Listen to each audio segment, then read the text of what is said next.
Luis Alejandro Barrera y Ana Montaño son nuestros invitados de hoy a la entrevista ABO de esta edición del El Clarinero.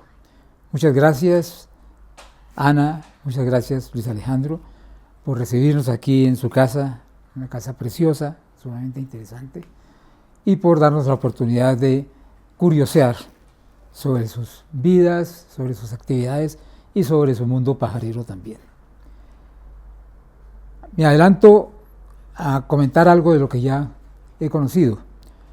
Luis Alejandro, que todo el mundo creería, yo también, que era médico, resulta que no es médico, es biólogo, microbiólogo, investigador en el campo de la medicina, eso sí, y a pesar de su modestia, voy a insistir en que es un investigador muy, muy importante en este país, especializado en un tema bastante críptico, y enfatizo la palabra críptico porque ahora volverá a salir.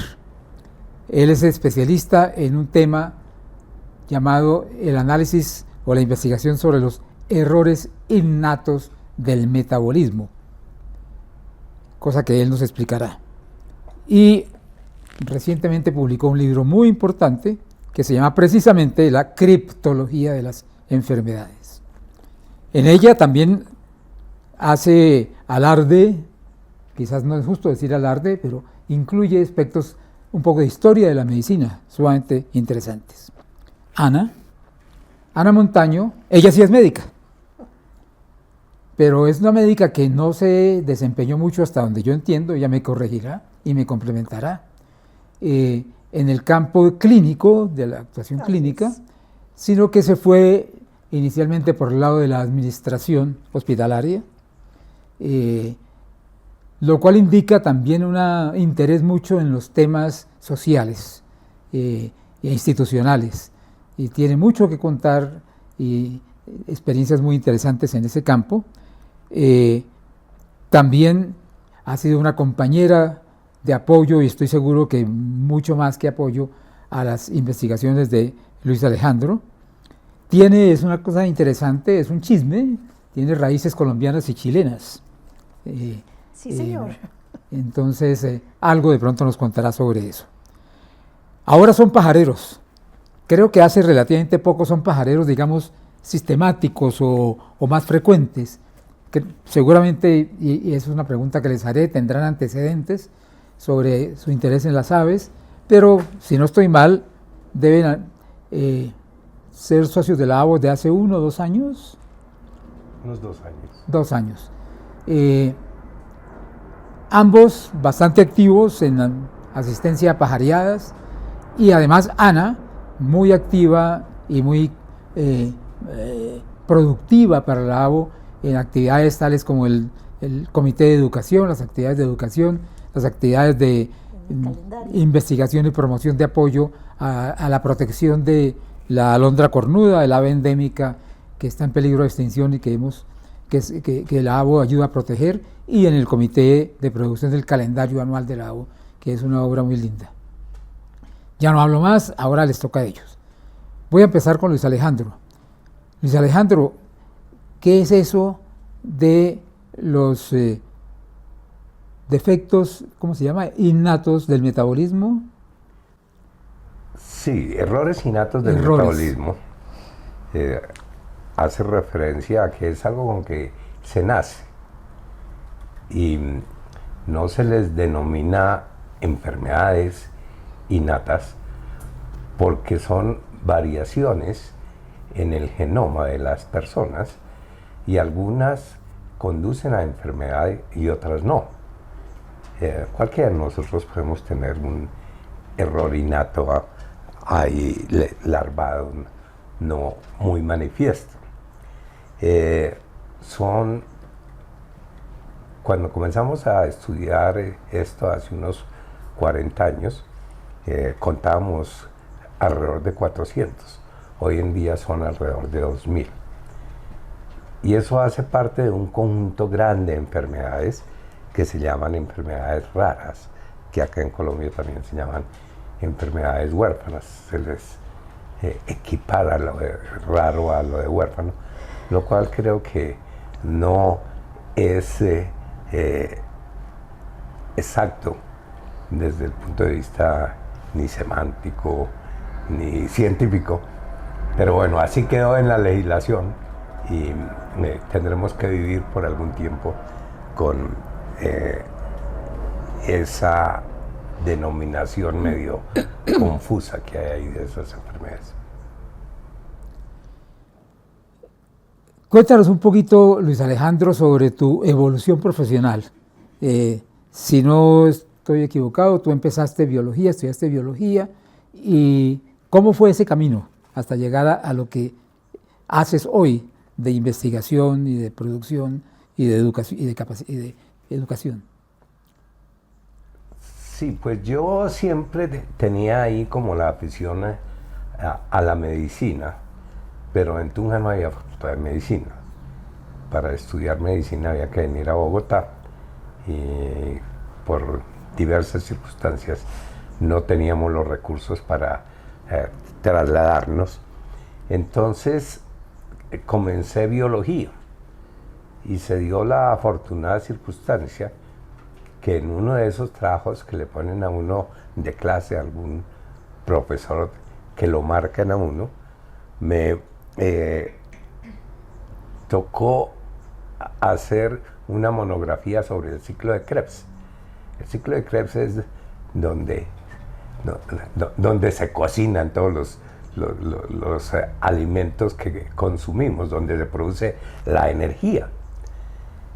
Y ahí está, digamos, que el punto de encuentro de los azúcares, de las grasas, de las proteínas, y cómo convergen y cómo se van convirtiendo, y el resto se va a energía que se gasta en el ejercicio o que se acumula en una molécula que todos conocemos que se llama el ATP, que es como la molécula circulante que tenemos para gastarnos cuando necesitamos energía.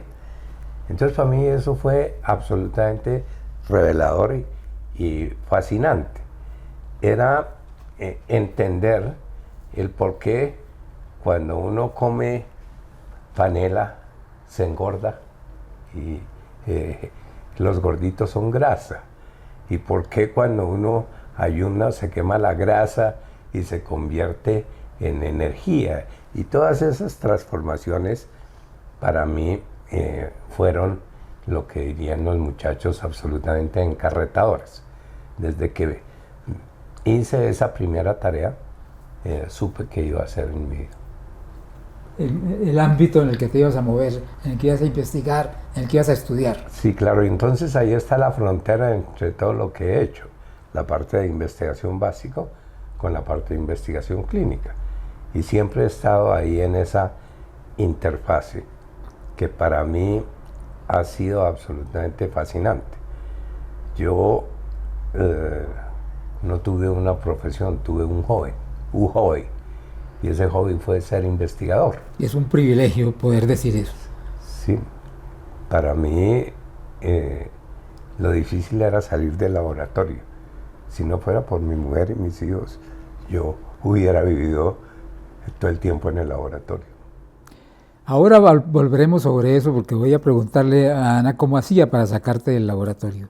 Pero avancemos un poquito y cuéntame en qué momento empezaste a interesarte en el tema del genoma y en el tema de las errores innatos del metabolismo. Pues bueno, mire, la vida está hecha de serendipias, de estos hallazgos casuales.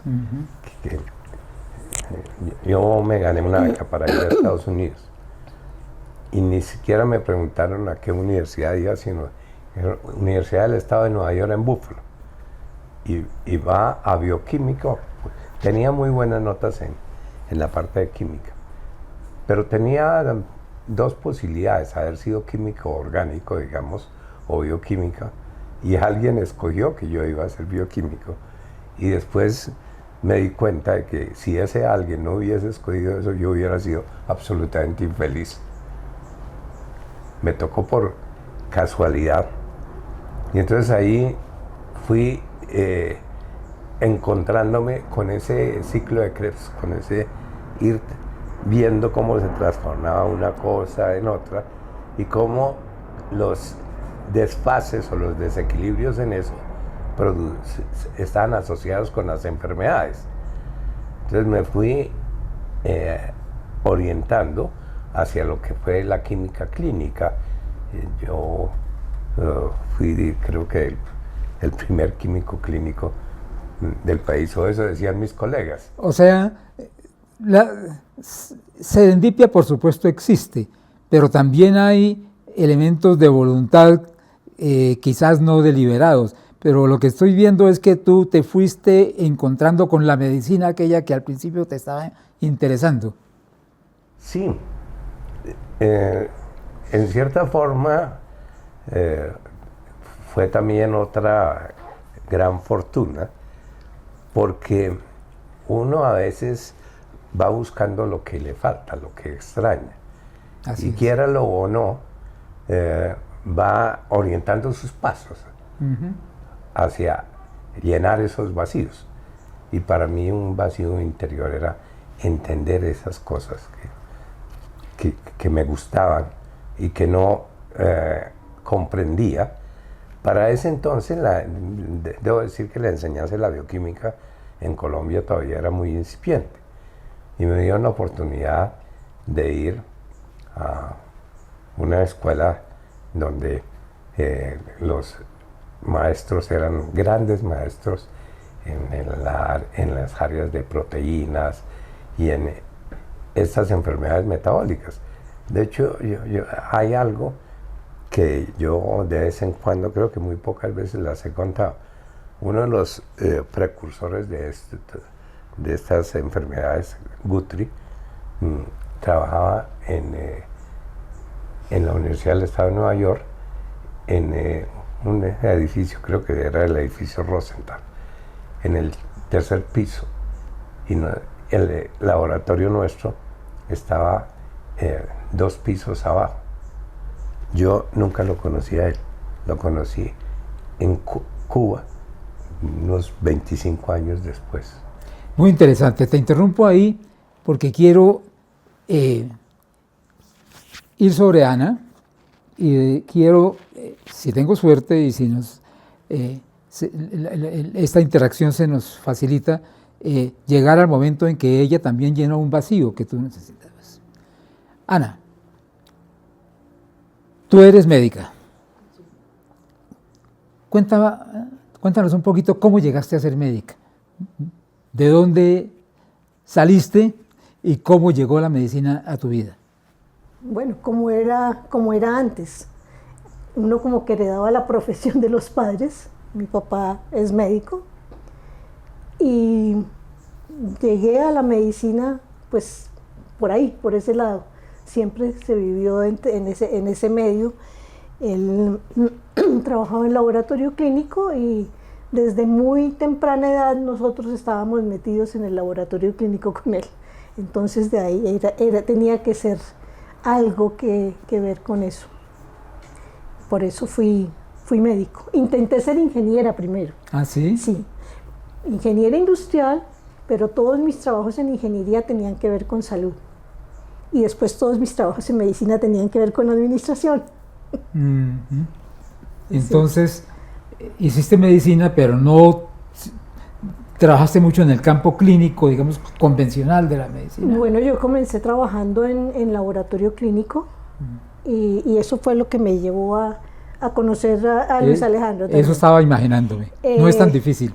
Porque para él definitivamente el ciclo de Krebs fue la bendición de su vida. Porque como yo no entendía el ciclo de Krebs y no entendía la bioquímica, me fui a los Andes a hacer un curso de bioquímica.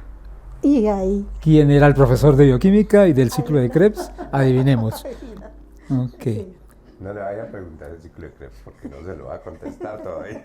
No, yo de aquí saldré a buscar en Wikipedia qué es el ciclo de Krebs, porque creo que entendí bastante bien lo que dijiste, pero ya se me olvidó.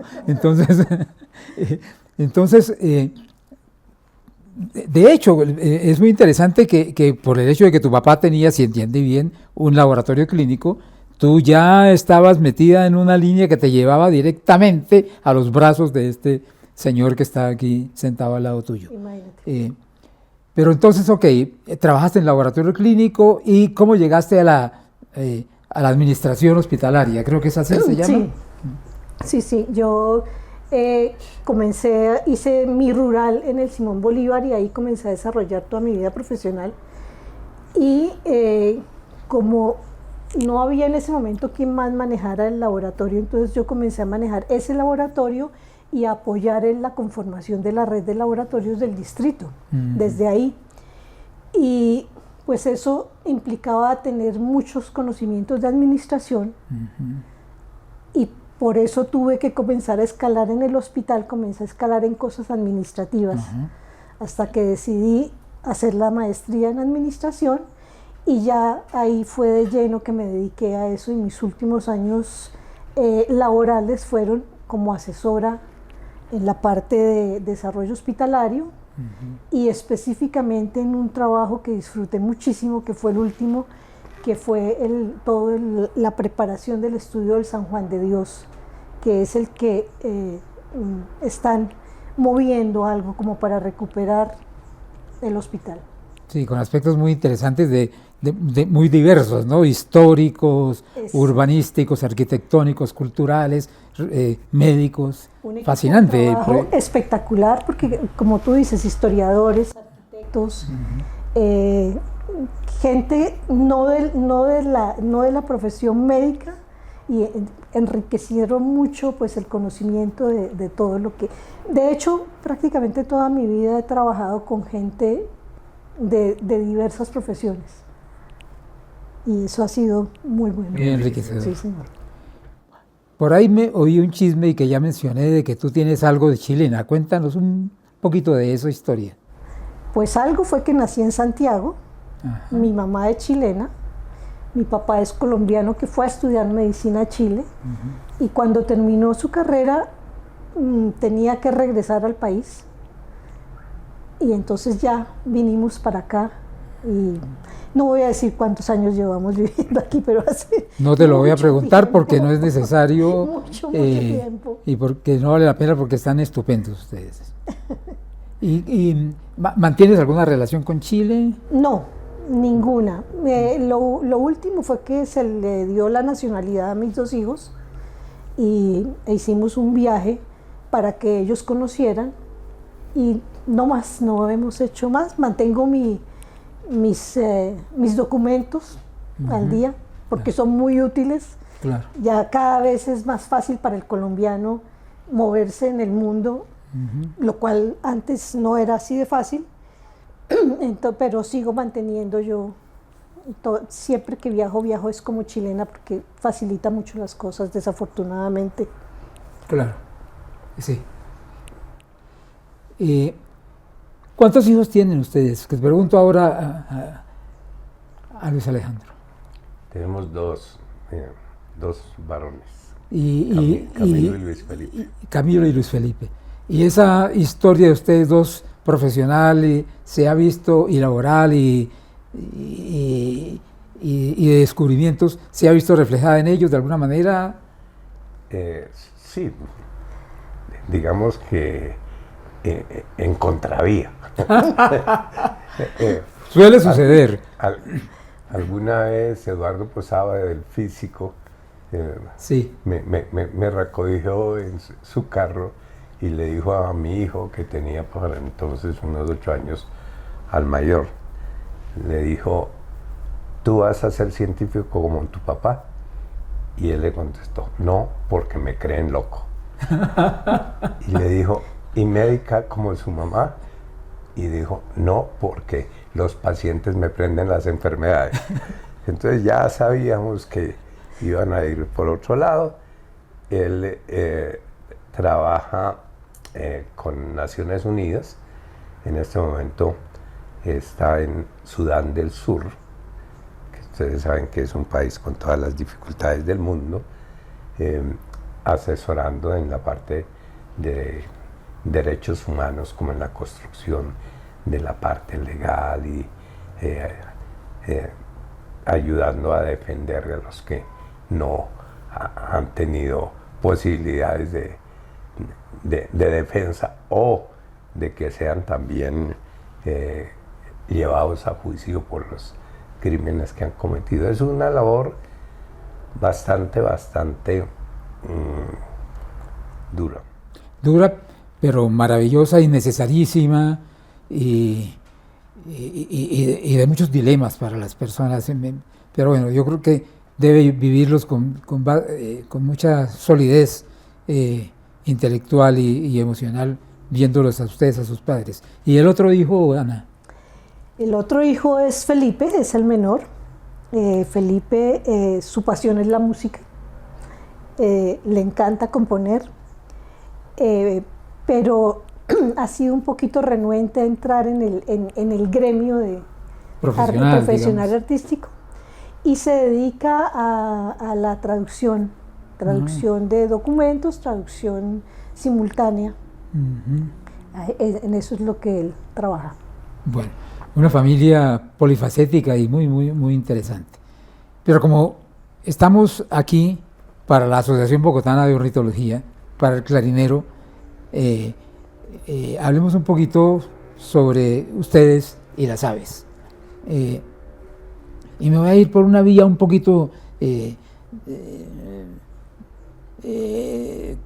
compleja, y le voy a preguntar a Luis Alejandro, en su investigación y en su conocimiento sobre el tema de los errores innatos del metabolismo, ¿alguna vez encontraste algo que ver con que en las aves, o digamos en el mundo animal, en lo que llamábamos antes el reino animal, hay referencias? Pues a ver, cuando uno estudia genomas y demás, pues se da cuenta de todas las interrelaciones. Pero yo debo decir con vergüenza que yo ignoré por completo todas esas cosas por ser demasiado unidireccional en mi forma de llevar las cosas. Cuando yo me dedico a una cosa, me dedico. Entonces, creo que eso es con natural al investigador que realmente es productivo, tiene que estar especializado. Entonces, debo decir con vergüenza que nosotros teníamos una finca entre Sasaima y La Vega, donde había unas 45 especies de frutales, llámese como se llame el frutal. Una zona donde hay mucha agua y demás, y que estoy seguro debe estar plagado de tángaras, claro, y de pájaros multicolores. Si tú me preguntas si vi alguna vez un pájaro multicolor, debo decir que no. Y ahora tengo unas ganas locas de volver allá a ver todo lo que en su momento he debido observar y no lo hice. Yo llegué al pajareo fue por puro accidente. ¿Por qué? Porque es que yo hace rato he estado con ganas de retirarme. Sigo todavía activo en mi profesión, pero los que somos workaholics como tú o yo, uno de los grandes dilemas en la vida es qué vamos a hacer cuando nos retiremos. Entonces yo siempre pensé en eso, pues siempre me ha gustado la literatura, la poesía, etcétera, y ahí pues, pero eso de estar sentado todo el tiempo como que no es programa, y con tantas cosas para conocer. Pero el accidente, como todas las otras cosas afortunadas que le suceden a uno en la vida, de nuevo volvemos a la serendipia. un día, en el computador, encontré un pantallazo en que están ustedes sentados ahí en una de esas pareadas en la ventana. Entonces estaban que hablando de la Zenaida auriculata, de la no sé qué cosa, y entonces que la mirla no se llama mirla. Entonces me pareció interesante la discusión y me quedé ahí, y tal vez hice algún comentario y dijeron pues con la mayor gentileza: qué observación tan interesante. Yo sabía que lo estaban haciendo por hacerme sentir bien, pero era como una bienvenida, un decirle a alguien: hombre, bienvenido.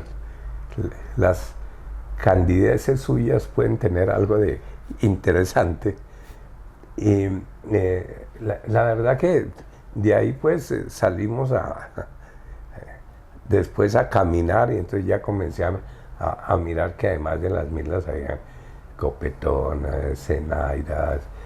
Aquí no llegan muchos pájaros, a pesar de la mucha vegetación que hay, no tenemos la apropiada. Y entonces ahí digamos que me comencé a encarretar, y como a esa edad ya que le comienzan a uno a operar las cataratas, entonces me operaron las cataratas y me quitaron un poco de visión de lejos. Entonces ya no podía ver los colores del ave tan bien. Entonces digo, bueno, pues entonces están los binoculares, pero si lo veo después no voy a ser capaz de saber qué era. Entonces pensé hacer el kinder en fotografía. Entonces comienza uno el camino, sí, pues, del pajarero y del fotógrafo. Pajarero. Entonces tiene que llamar uno a alguien que le aconseje acerca de eso, y di nada más ni nada menos que con Carlos Iván Restrepo. Bueno, esos son realmente, esa es otra suerte enorme de las que ya has relatado varias en tu vida. Pero ahora le pregunto a Ana, ella, ¿qué historias tenía con las aves? ¿Qué historias tuviste con las aves? Pues realmente siempre que viajábamos estábamos mirando las aves diferentes que había ahí, tomábamos algunas fotos, y qué bonito el bichito, qué bueno, pero nunca un interés así mayor por las aves realmente. Y yo me metí porque Luis Alejandro es un poquito despistado, ¿no? Y se había apuntado para un conteo de aves acuáticas en Guaymaral, y resulta que el hombre se fue para Genesano. Cuando llamaron, yo siempre doy mi teléfono y mi correo, porque él vive embolatado, entonces hay mensajes que le paso. Entonces llamaron, qué bueno que si va a venir al conteo, y yo, no, qué pena, él no está, pero pues yo no sé. Le dije yo, mire, yo realmente no distingo un chulo de un copetón, pero sé leer y escribir. Entonces, si le sirve, yo voy y lo acompaño. Entonces me dijo, sí, vienen otras personas, y llegué yo al punto de encuentro, no llegó nadie más. El pobre hombre se tuvo que apañar conmigo, y me había dicho que tenía que llevar unos binoculares. Yo lo único que tenía eran unos binoculares de ópera, y eso fue lo que me llevé. O sea que nada. Sí, y ese fue mi primera vez. Quedé enganchada de ahí en adelante. Entonces ya comencé que hacía las pajareadas, entonces me salía a las pajareadas y me demoré en entrar en la cámara, en los binoculares, en todas esas cosas. Sí, porque yo decía, no, quiero es disfrutarlos, no quiero meterme en otro tipo de cosas, pero sí, cuando se mete uno en un hobby comienza a necesitar muchas arandelas, y ve y sale uno con la gente y este tiene esto, entonces sí, esto ayuda, entonces ahí comencé. Pero es muy interesante que muy rápidamente, porque pues ya nos contaron que son aproximadamente 2 años que están en la ABO, seguramente esto que me están contando ahora precedió un poquito, pero no es tanto tiempo, pero en concreto tú estás muy involucrada ya en la ABO, digamos, organizativamente, comillas, institucionalmente, en el tema educativo, en el tema del comité del calendario. Cuéntanos un poquito qué te ha impulsado a ese involucramiento. Pues yo pienso que, a ver, yo trabajé mucho tiempo haciendo evaluaciones institucionales y a donde entro lo miro todo. Y entonces comienzo a ver, esto me gustaría correrlo para acá, esto me gustaría organizarlo de esta forma, esto me gustaría. Pero pienso que para poder hacer eso hay que estar dentro, porque uno de fuera a veces no alcanza a captar todo lo que está sucediendo. Entonces eso me lleva a tratar de estar un poco adentro, y me parece que ABO puede ser tan importante. Podemos hacer tantas cosas, ¿sí? Que eso es lo que quiero de pronto ayudar a hacer desde ahí. Qué suerte para la ABO, que personas como ustedes, y en concreto en este caso, como tú, que tiene ese impulso de involucrarse y de participar y de construir, se haya vinculado. Y creo que la ABO va a recibir muchísimas cosas de ti.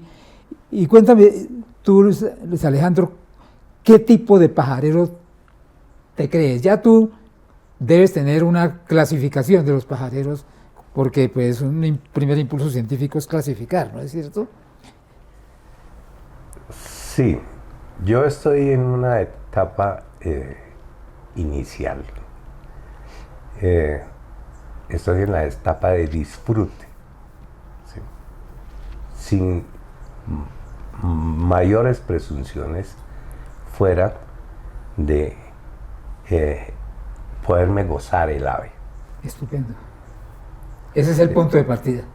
Poder decir esto, yo lo he debido ver antes y no lo vi.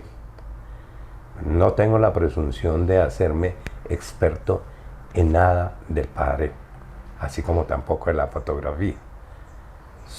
Las dos son en cierta forma armas para ver y disfrutar la naturaleza. Entonces, esa es mi presunción. ¿Hasta dónde llegaré? No sé. Pero en este momento estoy en ese estado. Estoy avanzando sin prisa y sin pausa. Me gusta salir, me gusta todo lo que hay alrededor del pajareo. ¿Sí? Ani, que ya se definió como tremendamente detallista, ella va viendo la hormiga, va viendo el saltamontes, la florecita, la semillita, etcétera, etcétera. Entonces, eso digamos que es otro motivo de comunión entre los dos. Claro. Que las parejas que nos están oyendo, si quieren un punto de encuentro que no hayan de pronto topado en la vida con su pareja, prueben el pajareo, porque después van a tener puntos de convergencia, de disfrute de la naturaleza. Creo que, Ani, vamos a tener que promover dentro de la organización de la ABO un comité de asesoría conyugal, en donde, en donde apliquemos este descubrimiento que ha hecho Luis Alejandro y que bueno, yo quisiera personalmente, permítanme una nota personal que no me corresponde como de entrevistador, pues quisiera haber tenido la oportunidad con mi esposa, pero cuando yo entré a pajarear ya mi esposa estaba en un momento en que no podía acompañarme, aunque se disfrutó mucho verme. En fin, háblenos ambos, cualquiera de los dos, o a la limón, como se dice, sobre cómo perciben la comunidad pajarera esta en que se han involucrado. La hemos disfrutado intensamente. Yo creo que no he encontrado a nadie que diga qué pereza salir con esta persona. Todos son personas muy especiales, muy dispuestas a compartir. Entonces eso es buenísimo, eso es muy bueno. Y pues esa parte me ha encantado.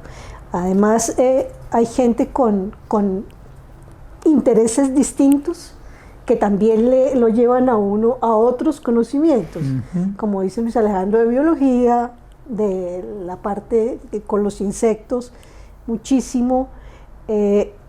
La otra cosa es que hemos hecho algo que me parece que es un aporte grandísimo, y es conocer la ciudad que no la conocíamos. ¿Sí? Comienza uno a andar los humedales, comienza uno a andar las montañas, comienza a ver un Bogotá distinto, totalmente diferente, y eso extendido al país. Entonces hemos tenido también la oportunidad de ir al Amazonas, de ir a Mistrató, de ir al Sinú. Entonces estamos también conociendo un país distinto. Claro. ¿Sí? Uno que no habíamos conocido.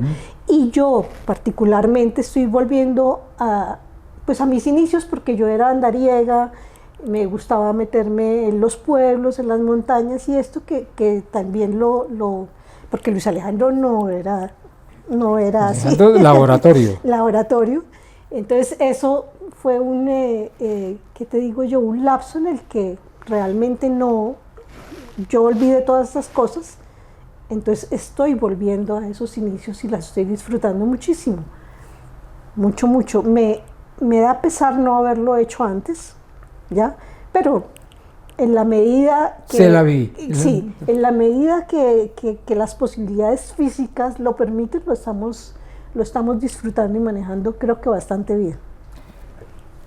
Hay una cosa que no quisiera dejar pasar. Por favor. Esto es medio contagioso.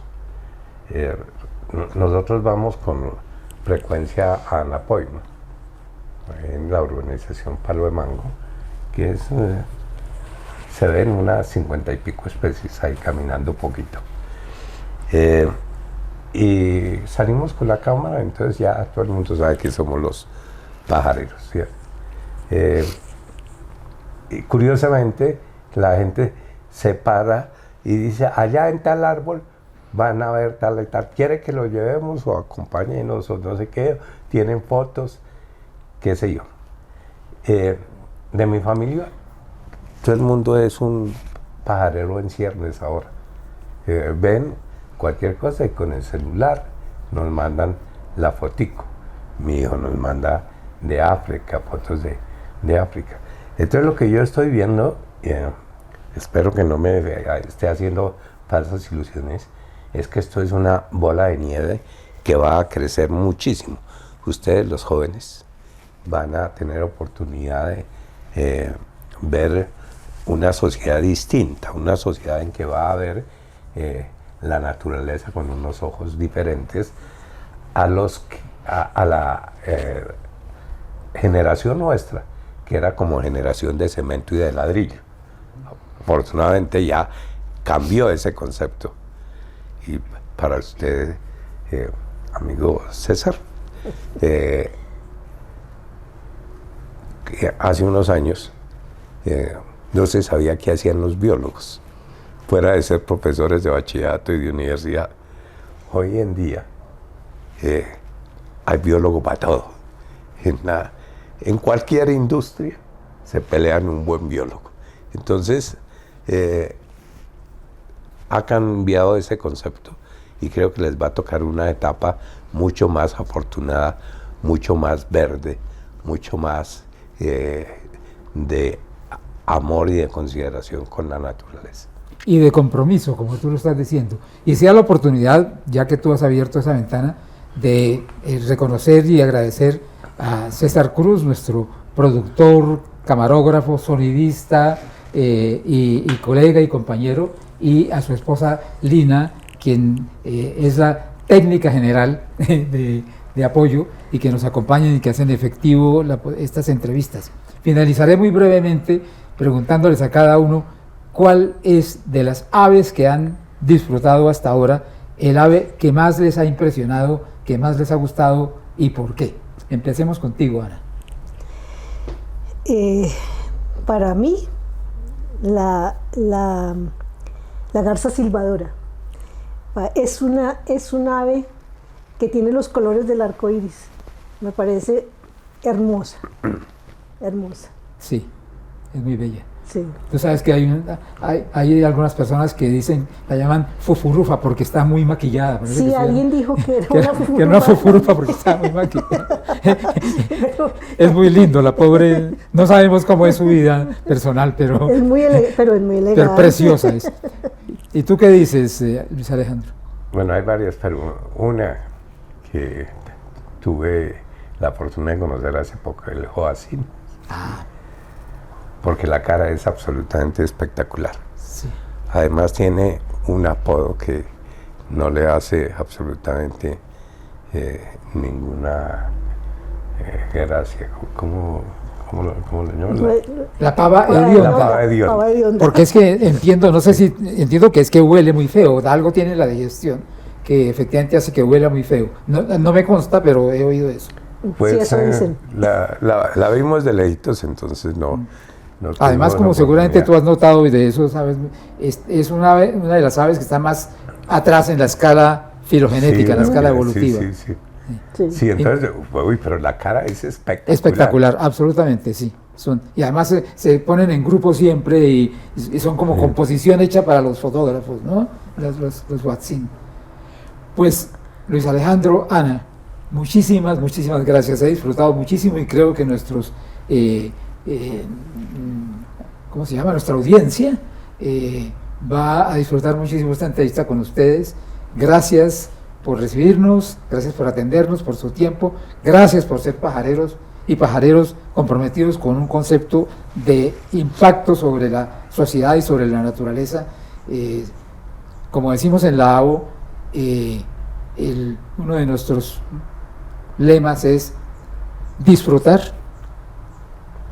conocer y proteger las aves silvestres y sus hábitats, y eso es lo que estamos haciendo todos.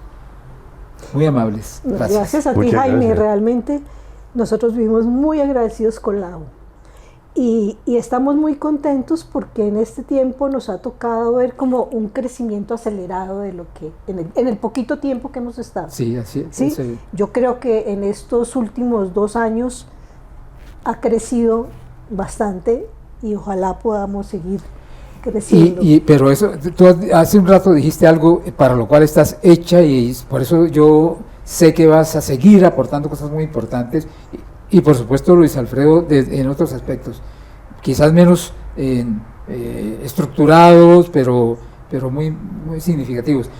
Y es que ese crecimiento también trae demandas, exigencias y responsabilidades, sí. Porque una organización necesita cierta estructura, ciertos principios, ciertos procesos organizados, y creo que tú y por supuesto Luis Alejandro nos pueden ayudar muchísimo.